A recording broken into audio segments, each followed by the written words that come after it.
మరో 3 రోజుల్లో క్యాలెండర్ మారిపోతుంది. 2025కు గుడ్ బై చెబుతూ కొత్త సంవత్సరానికి ఆహ్వానం పలకనున్నాం.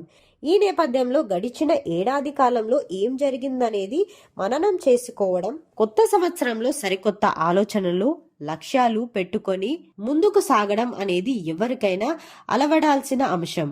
ఈ నేపథ్యంలో 2025లో ప్రధానిగా నరేంద్ర మోదీ ఈ దేశానికి చేసింది, సాధించింది ఏంటి అనేది ఆసక్తికర విషయం.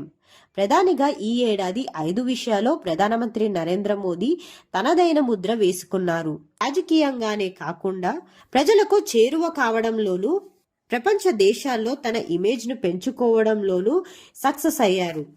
ఈ ఏడాది తొలి నెలల్లోనే ప్రధానమంత్రి నరేంద్ర మోదీ విదేశ పర్యటనకు వెళ్లారు. మొత్తంగా ఈ ఏడాది 6 దేశాల్లో పర్యటించారు. ఒకవైపు రష్యా నుంచి చమురు కొనుగోలు చేస్తున్న నేపథ్యంలో అమెరికా అధ్యక్షుడు డొనాల్డ్ ట్రంప్ విధించిన భారీ సుంకాలు దేశాన్ని కలవరపెట్టినా ప్రధానమంత్రి నరేంద్ర మోదీ మాత్రం చాలా జాగ్రత్తగా అడుగులు వేశారు. ఇంకోవైపు రాజకీయంగా ఈ ఏడాది జరిగిన అతిపెద్ద ఎన్నిక బీహార్.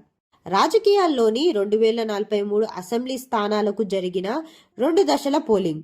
కాంగ్రెస్ నేతృత్వంలో మహాగఠబంధన్ సహా బీజేపీ నేతృత్వంలో ఎన్డీఏ కూటమి అత్యంత కీలకంగా మారింది. దీనిని గ్రహించిన ప్రధానమంత్రి నరేంద్ర మోదీ అనేక విషయాల్లోనూ అప్పటి వరకు ఉన్న బార్గెన్లను ఎత్తివేశారు. మహిళలకు 10,000 చొప్పున చేసే ఆర్థిక సహాయానికి బీజేపీ తరపున ఆయన గ్రీన్ సిగ్నల్ ఇచ్చారు. ఎన్నికల విషయంలోనూ దూకుడుగా ప్రసంగించిన సంగతి తెలిసిందే. ఇంకోవైపు హిందుత్వకు ఎప్పుడు పెద్దపీట వేసే ప్రధానమంత్రి నరేంద్ర మోదీ ఈ ఏడాది కూడా అదే పని చేశారు.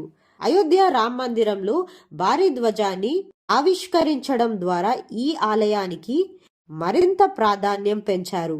అలాగే భారత్ పర్యటనకు వచ్చిన పుతిన్ కు రష్యా భాషలో అనువాదించిన భగవద్గీతను కానుకగా ఇవ్వడం ద్వారా భారత రాజ్యం స్థితిగతిని ఆయన చెప్పకనే చేశారు.